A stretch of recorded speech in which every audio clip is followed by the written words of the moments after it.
la situation. Si nous ne réagissons pas, elle pourrait accentuer les fractures qui traversent notre pays et menacer notre unité déjà bien mise à mal, notamment les fractures territoriales. Prendre à bras-le-corps cette crise, protéger les Français, reconstruire notre économie et, au-delà, conforter notre pacte républicain, tels sont les défis qui se présentent devant moi et devant le gouvernement que je conduis. Mon discours de politique générale, hier devant l'Assemblée, a été aussi lu devant vous par Monsieur le ministre de l'Europe et des Affaires étrangères. Je ne reviendrai donc pas dans le détail de l'ensemble des mesures que j'ai évoquées. Vous l'avez compris, ma conviction est que pour réussir, nous devons changer nos façons de faire. Il faut dire et affirmer que l'État a un rôle majeur, mais qu'il ne peut, qu'il ne pourra agir seul. Il devra fédérer les bonnes volontés, mobiliser toutes les énergies et faire confiance à tous ses partenaires, à commencer par les collectivités que vous représentez. Permettez-moi, devant la Chambre des territoires, de me revendiquer comme un Premier ministre des territoires et de la vie quotidienne des gens. Aujourd'hui, je veux donc évoquer avec vous les priorités que, dans ce cadre, dans ce contexte, mon gouvernement portera dans les 2 prochaines années.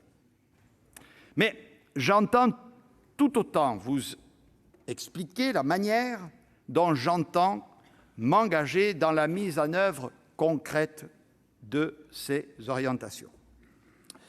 Car l'exercice de la responsabilité politique ne peut s'arrêter aux intentions, si louables et ambitieuses soient-elles. Rien ne vaut sans l'obsession du résultat et de l'impact sur la vie de nos concitoyens. J'ai rappelé hier cette phrase célèbre, « l'intendance suivra ».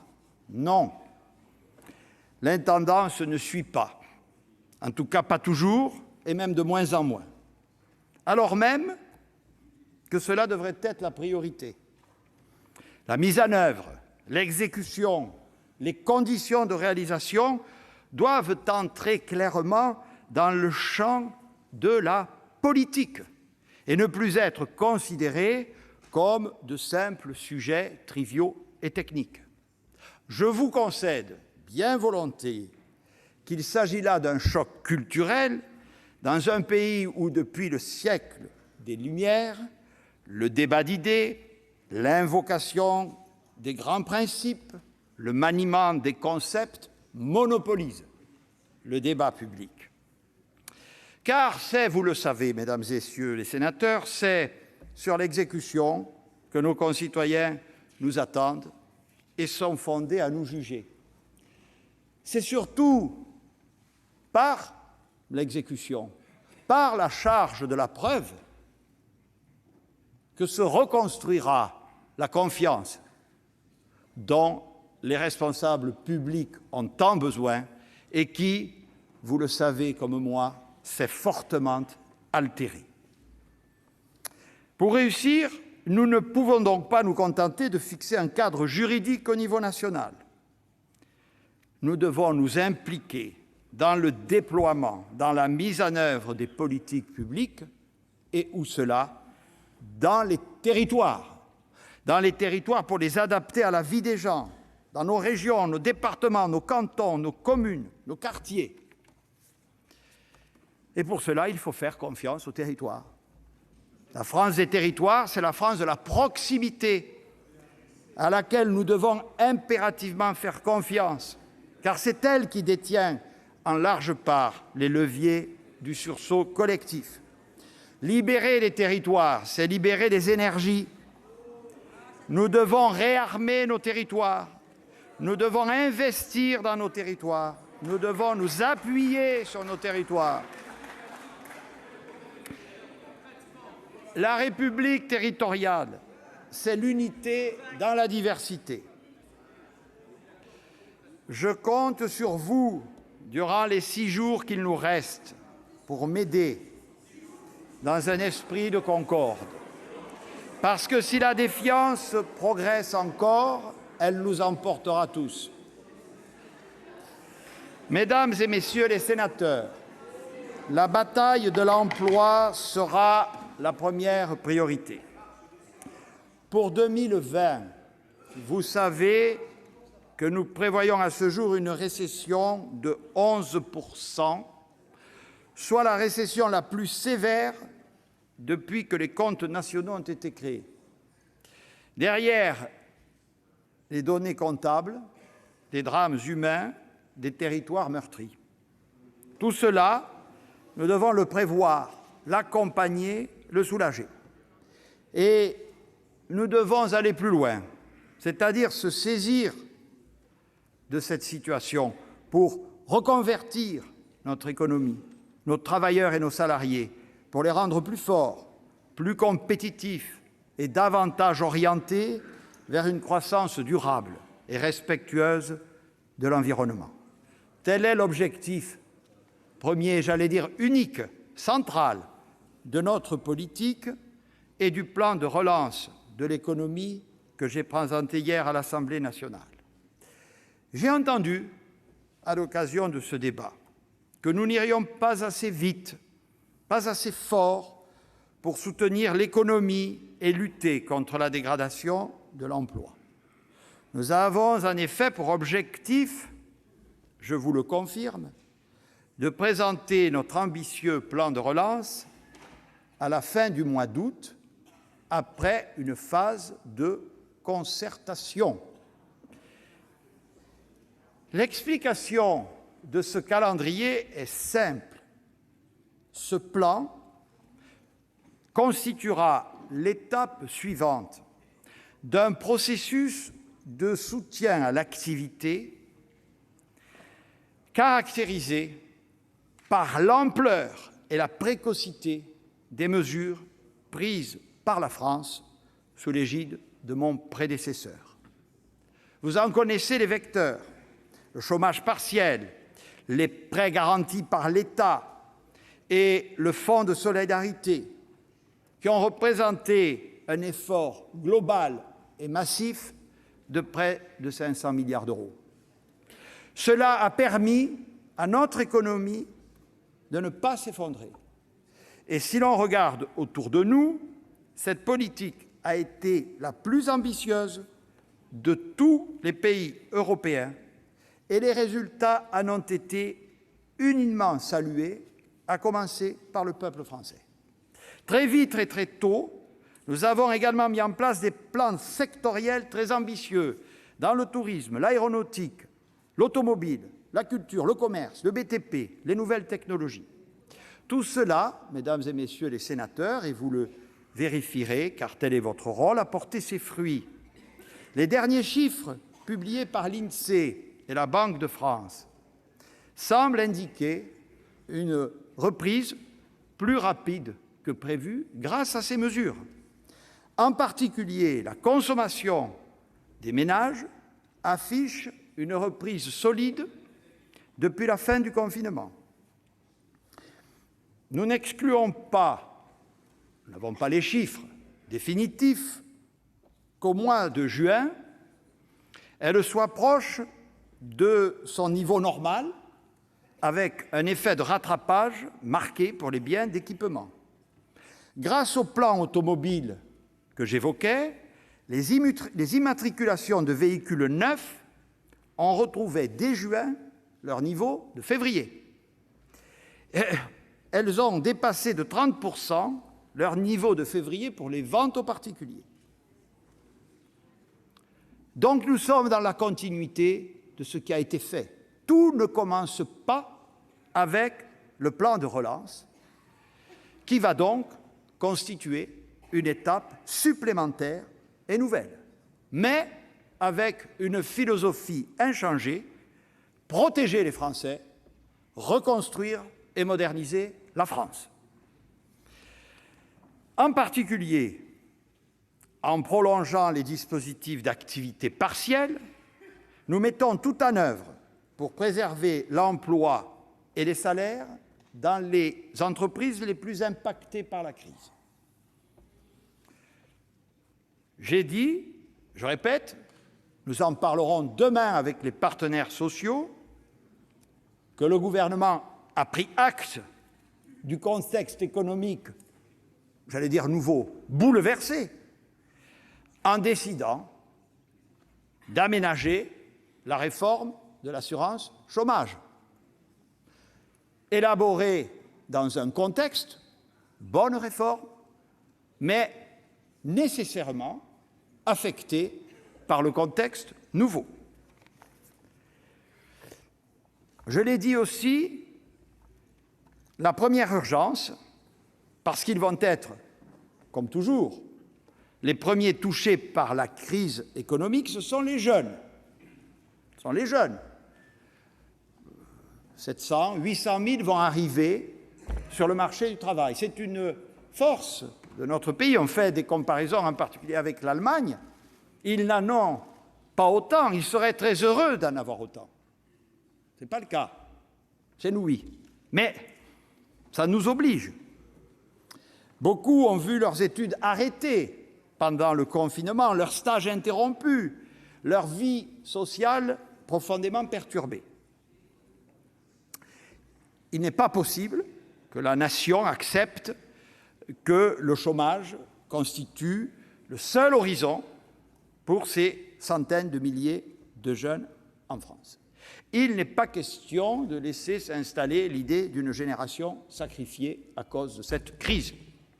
Et pour cela, nous allons engager des mesures fortes, dont je vous dis tout de suite, puisqu'elles seront au menu de la conférence que nous tiendrons demain avec les partenaires sociaux, qu'elles sont encore susceptibles de s'améliorer, je le dis à la représentation nationale. L'État a la volonté de mettre en place une très forte baisse du coût du travail pour faciliter l'embauche des jeunes. Nous allons parallèlement développer massivement, dans des proportions qui n'ont jamais été atteintes, les dispositifs d'insertion, en particulier vis-à-vis des jeunes les plus en difficulté. Le service civique, au service de l'engagement des jeunes et de leur insertion, sera considérablement renforcé.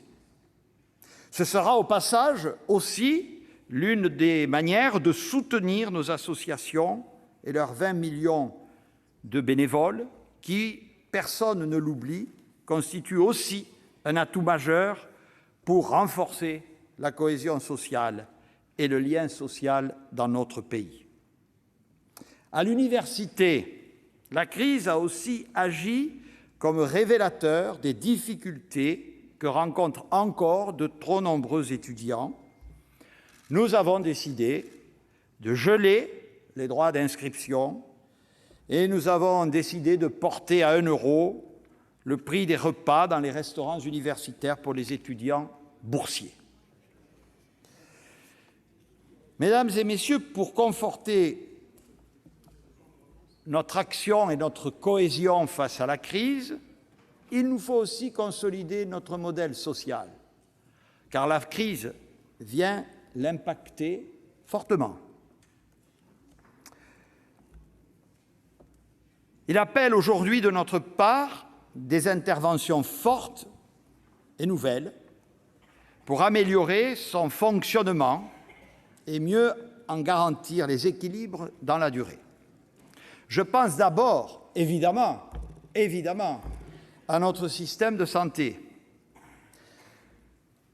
qui a finalement démontré sa robustesse au cours des derniers mois, dans un contexte de tensions extrême dont nous devons bien reconnaître qu'il préexistait à la crise du Covid. Cette situation appelait une réponse d'envergure, une réponse urgente. C'est l'objet du Ségur de la santé que mon prédécesseur a lancé en mai dernier et qui va s'achever dans les prochains jours. Une négociation a été conduite avec l'ensemble des acteurs et un accord majoritaire a été, vous le savez, un accord historique conclu lundi dernier. Cet accord, c'est d'abord un accord, une marque, un témoignage au nom de la nation tout entière de reconnaissance à l'endroit de ses personnels, de reconnaissance. Une mise à niveau de leur rémunération et un investissement massif pour la transformer et la moderniser. 8 milliards d'euros consacrés à la revalorisation des salaires, c'est ce qui était prévu et, je l'ai dit ici même la semaine dernière, à la création d'emplois qui n'étaient pas envisagés dans le projet initial. Le plan de relance prévoira 6 milliards dédiés à l'investissement en ville et à l'hôpital, immobilier, mais également dans le champ de la e-santé. 13 milliards de reprise de dettes hospitalières pour permettre aux établissements de retrouver de l'oxygène et donc une capacité à investir. À l'hôpital comme ailleurs, l'investissement, vous le savez bien, constitue l'un des leviers essentiels de la relance économique. Mais au-delà de ces moyens financiers, il faut améliorer le fonctionnement quotidien des structures en leur donnant davantage de souplesse, en leur permettant de déroger à certains cadres nationaux sur des sujets de gouvernance interne, d'organisation et de modalités de temps de travail, en favorisant davantage les logiques de décloisonnement entre ville et hôpital à l'échelle des territoires, en permettant enfin aux collectivités d'être davantage partie prenante des stratégies d'investissement et d'organisation des soins, tant au niveau des agences régionales de santé que des établissements eux-mêmes. Je souhaite à cet effet que les régions, les départements et les intercommunalités puissent prendre une part plus grande dans la gestion de notre système de santé, qu'elles puissent, si elles le souhaitent, s'associer aux investissements que nous allons y décider. Cela va se faire dans un cadre clair, sur la base de contrats territoriaux conclus avec l'État et les structures de soins, avec, je le répète, une participation accrue des élus à la gouvernance de ce système. Je n'ignore pas que l'autre question majeure que nous posent nos concitoyens dans le domaine de la santé, c'est la difficulté qu'ils rencontrent pour accéder à un médecin, généraliste ou spécialiste, notamment en ville. Nous savons tous ici la difficulté du sujet. Il faut 10 ans pour former de nouveaux médecins et la tension va toucher et touche déjà dans les prochaines années la plupart des territoires. Nous devons agir de manière pragmatique pour être efficaces à court terme. La seule solution, en tout cas l'une des principales, est de permettre aux médecins en exercice de pouvoir travailler dans de meilleures conditions, dans des organisations plus collectives, en favorisant plus de délégation de tâches, en les dotant d'assistants médicaux, en les allégeant des trop nombreuses charges administratives qui leur prend du temps.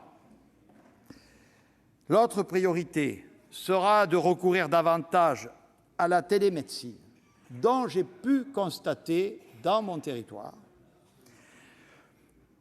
qu'elle a connu, à la faveur de la crise du Covid, un essor tout à fait spectaculaire, je vous avoue presque inattendu dans ses proportions, et dont il nous appartient maintenant de consolider et de sécuriser la place dans les pratiques médicales.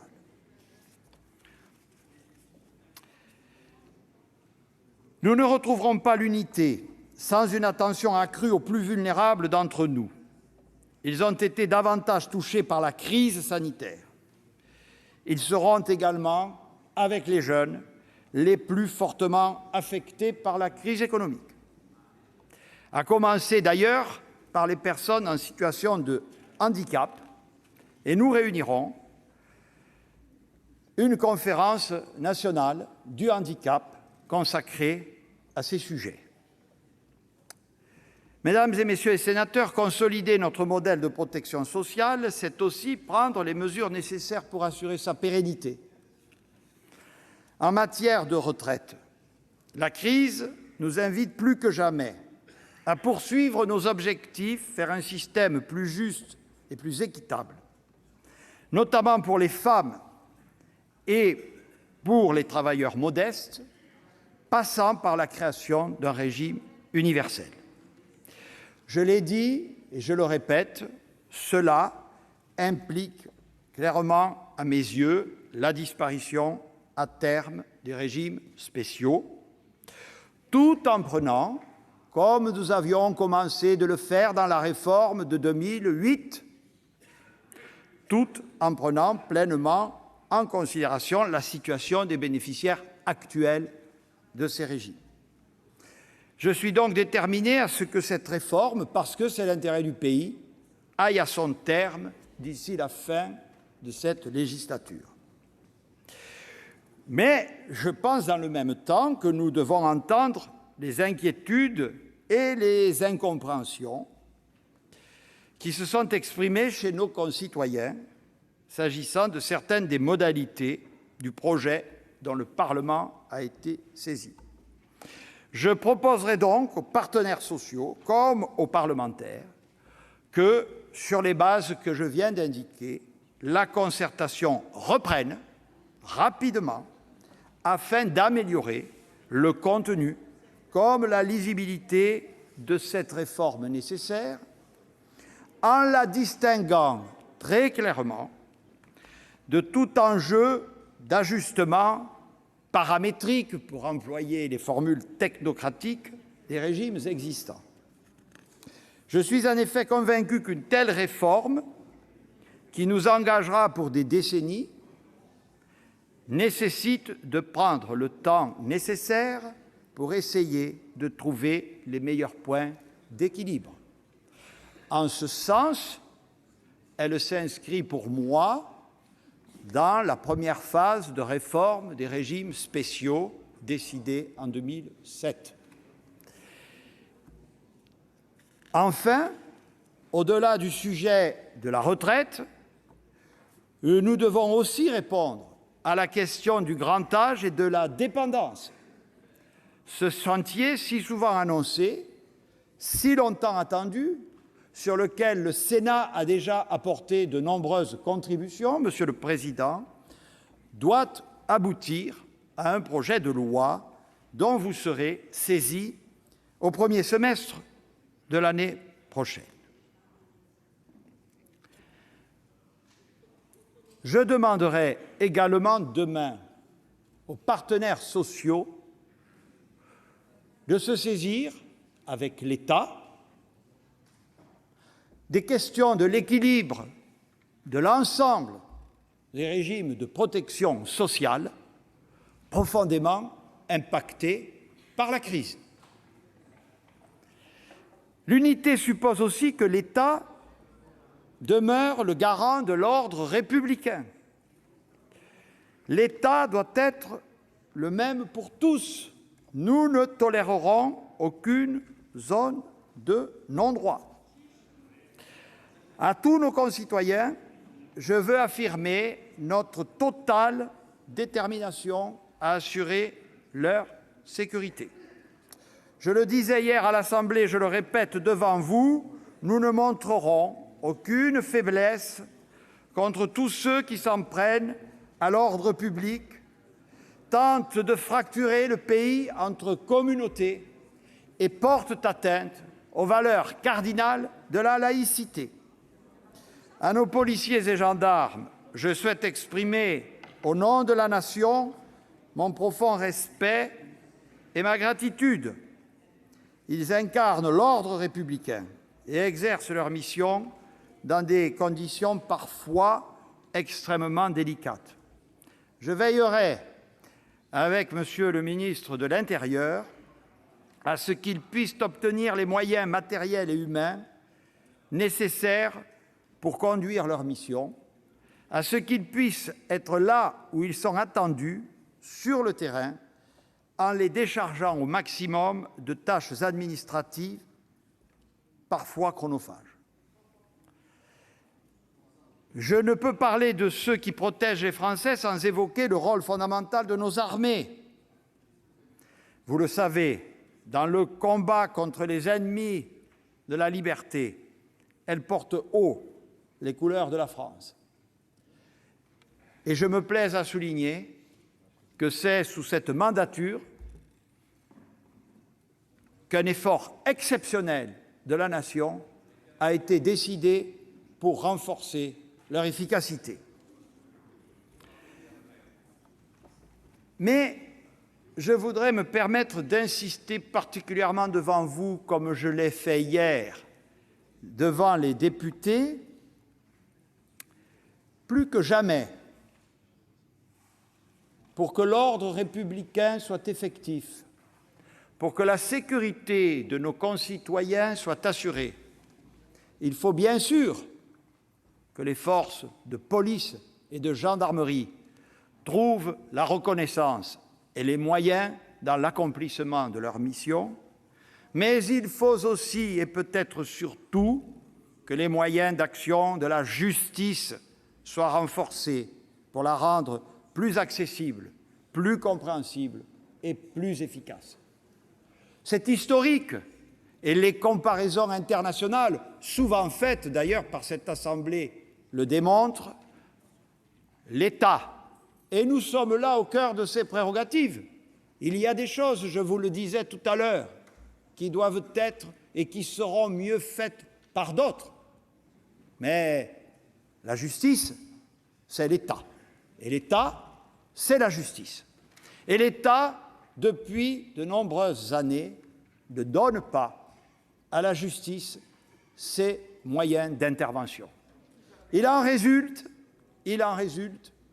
que l'action des forces de l'ordre se trouve parfois sans suite. Il en résulte que des situations d'impunité soient ressenties de manière particulièrement inacceptable par nos concitoyens, par les élus de territoire et par les maires au premier chef. Vous avez voté une loi de programmation et de réforme de la justice. J'entends en accélérer la mise en œuvre, en réorientant par redéploiement, dès 2021, les moyens affectés au budget de ce ministère, en particulier pour rendre plus rapide et effective la réponse judiciaire, améliorer la politique des peines, garantir la dignité et la réinsertion des prisonniers, moderniser le fonctionnement des juridictions. On pourra, à l'envi, augmenter les moyens de la police et de la gendarmerie. Vous le savez, toutes et toutes ici, avec vos expériences de terrain, si la réponse judiciaire ne suit pas, il ne se passera rien. Il faut donc aller au cœur du dispositif. C'est le devoir de l'État, c'est l'intention de ce gouvernement. Renforcer la confiance, c'est enfin veiller à ce que la justice soit rendue.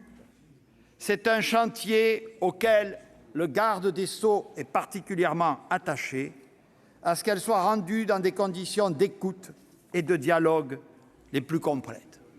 Oui, mesdames et messieurs les sénateurs, aucune forme de violence ne peut être tolérée. La lutte contre les violences conjugales sera l'une des grandes priorités de la politique pénale du gouvernement. Faire régner l'ordre, rendre la justice, mais ce sont les valeurs cardinales de l'État.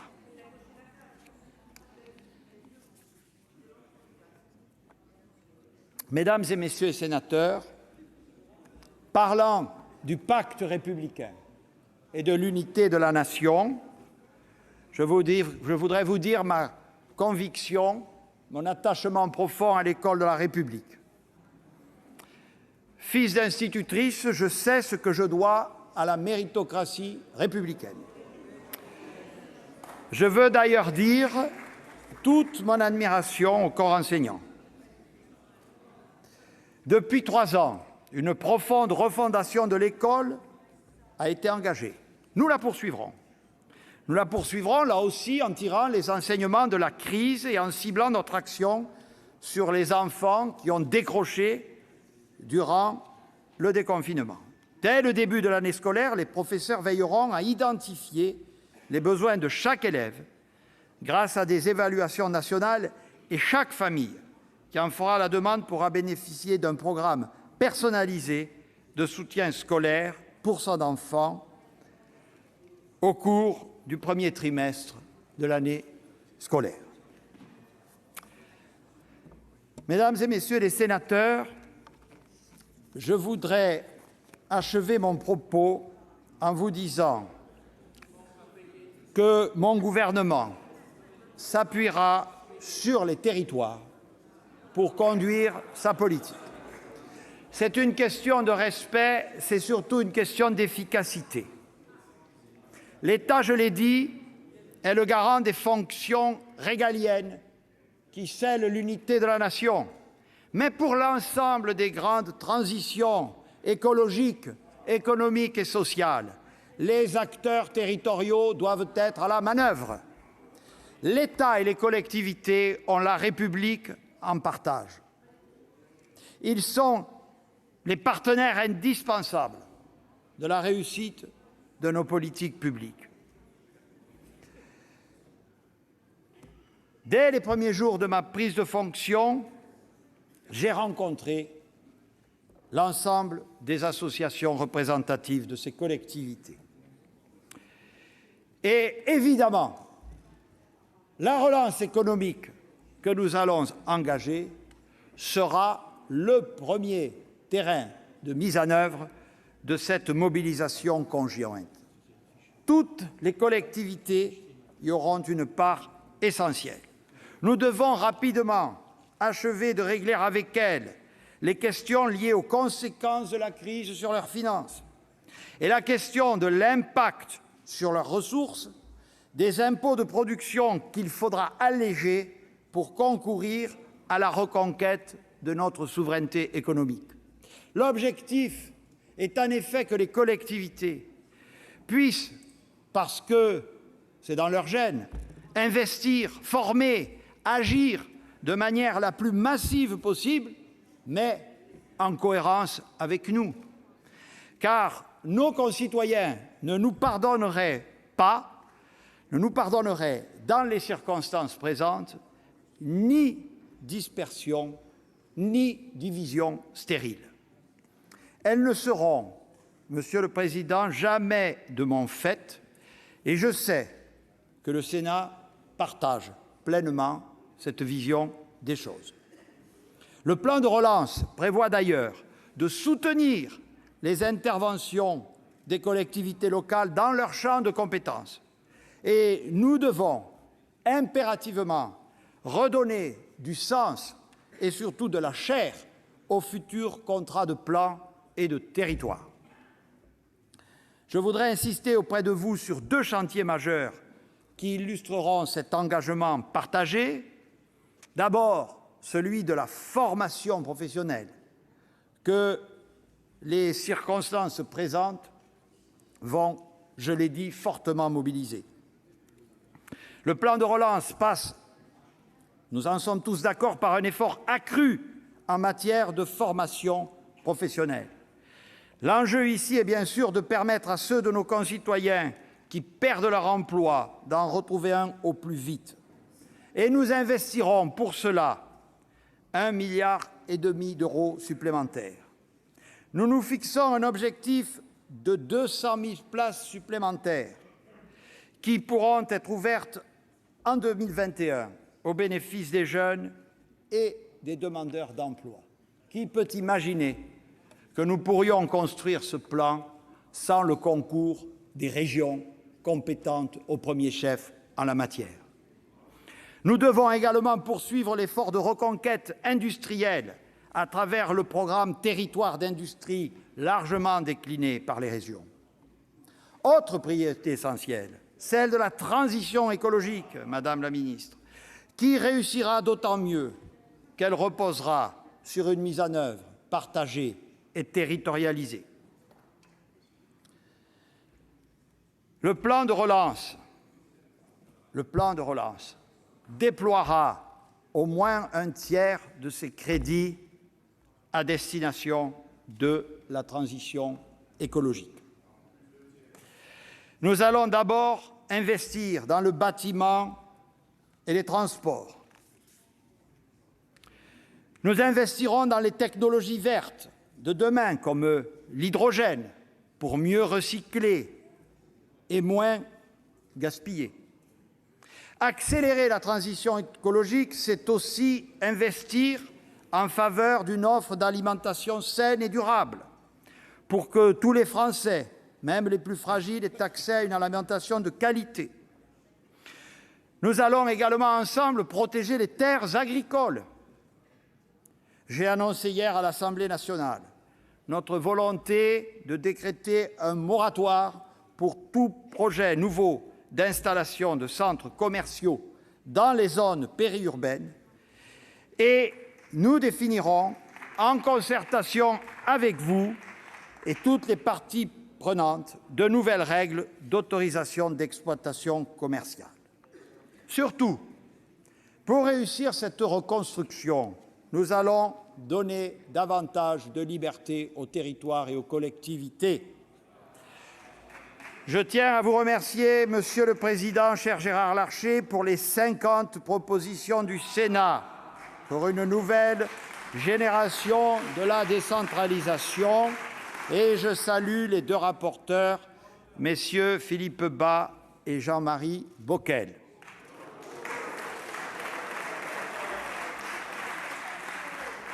Toutes celles et ceux qui connaissent ici ma conception des choses ne peuvent pas douter que ces propositions feront de ma part l'objet d'un examen très attentif et très bienveillant. Dès aujourd'hui, Madame la ministre des collectivités et des relations avec les collectivités territoriales, Jacqueline Gourault, reprend les nombreuses concertations lancées en janvier dans le cadre du futur projet de loi dit 3D pour décentralisation, déconcentration, différenciation. Et dans ce cadre, évidemment, tous les échelons de collectivités et les associations d'élus seront et continueront d'être étroitement associés. Tout ce travail de concertation aboutira à une prochaine conférence nationale des territoires où nous annoncerons clairement nos intentions. Première étape, nous allons consacrer le droit à la différenciation dans une loi organique. Concrètement, développer la différenciation, c'est d'abord faciliter l'expérimentation.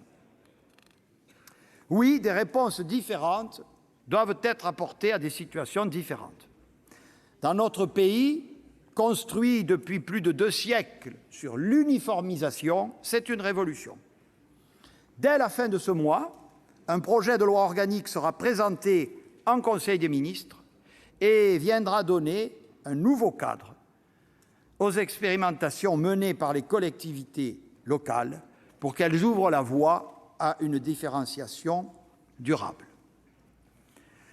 Un autre projet de loi viendra consacrer et donner de l'effectivité à ces trois principes: différenciation, décentralisation, déconcentration. Donner plus de liberté aux collectivités, c'est aussi faire évoluer profondément l'organisation interne de l'État. Une nécessité également pour rendre l'État plus proche des concitoyens. Je le dis pour l'avoir vécu, l'État s'est trop éloigné. On a commencé à favoriser l'État régional, sans doute pour des soucis d'économie. Mais quand les régions sont devenues ensuite d'immenses régions, cette intention, sans doute louable, s'est retournée contre la proximité et l'efficacité des politiques de l'État. Nous rendrons rapidement plus cohérente et efficace l'organisation de l'État, en particulier au niveau du département.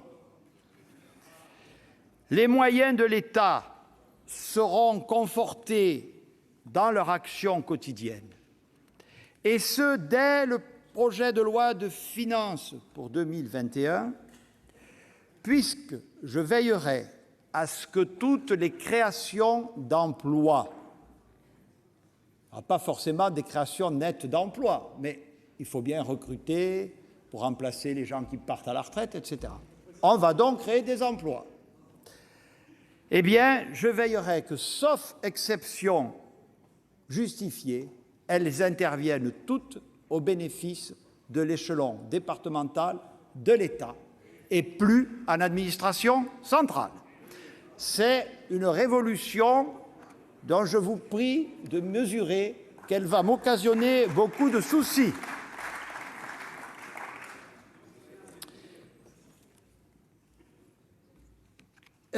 J'ajoute, mesdames et messieurs les sénateurs, qu'il nous faudra aussi profiter de la crise, vous me pardonnerez cette expression, non seulement pour pérenniser les dispositifs de dérogation et de simplification administrative qui ont été adoptés par ordonnance à la faveur de la crise sanitaire. La crise économique, je l'ai dit, sera au moins aussi forte dans son ampleur. Elle va donc justifier que nous allions encore plus loin, encore plus fort dans les démarches de simplification, qu'il s'agisse du droit de la commande publique, des autorisations et de tous les dispositifs qui, vous le savez, vous qui êtes ancrés dans les territoires, retardent et contrarient sans cesse la réalisation d'investissements indispensables. Et je sais, Monsieur le Président, que le Sénat sera une mine de propositions en la matière. Mesdames et Messieurs les sénateurs, je voudrais également vous dire notre volonté de renforcer l'équilibre des territoires. Nous voulons en effet, dans le cadre de notre agenda rural, amplifier les actions en direction de la ruralité. Je souhaite ici vous faire partager ma conviction que la priorité des priorités, c'est de trouver ou de retrouver le chemin d'un développement économique du monde rural.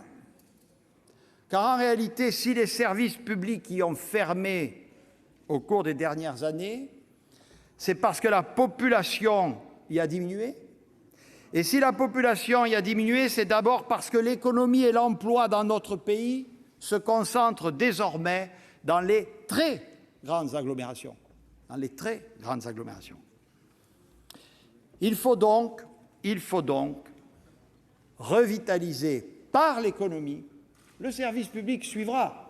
Mais il ne faut pas inverser l'ordre des facteurs, nos territoires ruraux. Et d'abord, il faut les embarquer dans la révolution numérique.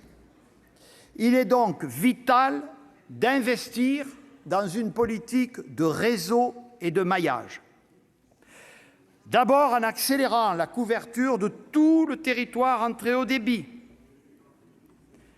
pour faciliter notamment le télétravail, la télémédecine, tous les usages liés au numérique. Les réseaux, c'est aussi la conservation des lignes ferroviaires. C'est aussi, je le dis devant le Sénat, peut-être réinvestir dans les routes. Parce qu'à certains endroits, ce sont les seules voies pour désenclaver les territoires. Cela rejoint les débats que nous aurons sur la décentralisation. Doit-on conserver des routes nationales que l'État a bien du mal à entretenir et qu'il ne développe plus? Peut-on, c'est une question que je pose au Sénat puisqu'il l'a lui-même soulevée, renvoyer pour autant cette responsabilité aux départements? N'est-il pas temps de conforter les régions dans leur rôle de responsables de toutes les mobilités en envisageant des routes structurantes d'intérêt régional? Je soumets ces réflexions à la sagacité du Sénat. Et puisque je parle de réseau et je parle de mobilité, je voulais vous dire que le plan de relance portera une attention particulière aux pistes cyclables. On m'a moqué quand j'ai dit ça, on a dit « il parle d'un gadget ». Pas du tout, mesdames et messieurs les sénateurs, pas du tout, pas du tout. Le vélo, c'est bon pour l'environnement, c'est bon pour la santé. Et nous sommes à une révolution, c'est le vélo électrique. Il va multiplier les usages, il va raccourcir les distances. Oui, mesdames et messieurs, n'en riez pas, dans 10 ans, on pourra, si on fait un réseau de pistes cyclables sécurisées, on pourra aller de Prades à Perpignan en vélo pour aller travailler. Oui, ça c'est concret, et c'est ce qui va se passer. Et je vous le dis, mesdames et messieurs les sénateurs, les jeunes générations attendent cela. Oui, tout ceci vous paraît secondaire. Peut-être. C'est un sujet essentiel. C'est aussi un sujet concret. Les gens vont comprendre cela. Et c'est une bonne façon de faire de l'écologie et du développement durable à la portée de tous et de toutes. Je savais que ce sujet plairait beaucoup à la Haute Assemblée, Monsieur le Président. Poursuivez, Monsieur le Premier ministre. Merci.